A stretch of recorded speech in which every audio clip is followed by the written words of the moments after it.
Ongole TDP MLA Damacharla Janardhan Rao YCP నేత బాలినేని శ్రీనివాసరెడ్డి మధ్య మాటలు తూటాలు పేలుతున్నాయి. ఒకరిపై మరొకరు తీవ్ర విమర్శలు చేసుకుంటున్నారు. సై అంటే సై అంటూ కయ్యానికి కాలు దూతున్నారు.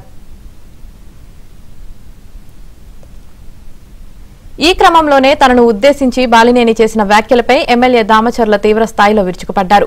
ఎన్నికలు ముగిసిన తర్వాత పారిపోయి ఇప్పుడు ఒంగోలు వచ్చారని అన్నారు. బాలినేని జనసేన లేదా టీడీపీలో చేరాలని భావించారని, కుదరకపోవడంతో మళ్లీ ఒంగోలుకు వచ్చారని విమర్శించారు. తాను గెలిచి కరెక్ట్ గా నెల రోజులు కూడా కాలేదు, అప్పుడే బాలినేని మాటలు ఏంటని మండిపడ్డారు. వైసీపీ ప్రభుత్వంలో బాలినేని ఆయన కొడుకు చేసిన అరాచకాలు అన్నీ ఇన్ని కావని ఆగ్రహం వ్యక్తం చేశారు.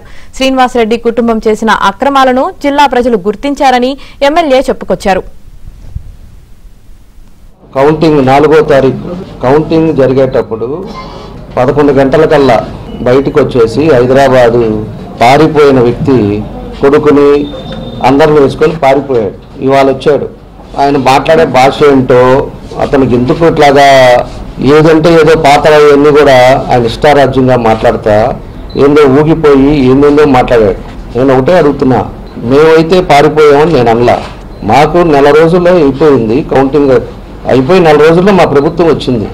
మేమైతే పారిపోయావా, యారున్నావా, ఆయన ఏం చేసుకుంటాడా, ఎట్లా చేస్తాడా అనేది మనకు అందరికీ తెలిసిన విషయం. మేము అసలు పట్టించుకోవాలా. క్వశ్చన్ ఆయనే, ఆన్సరు ఆయనే.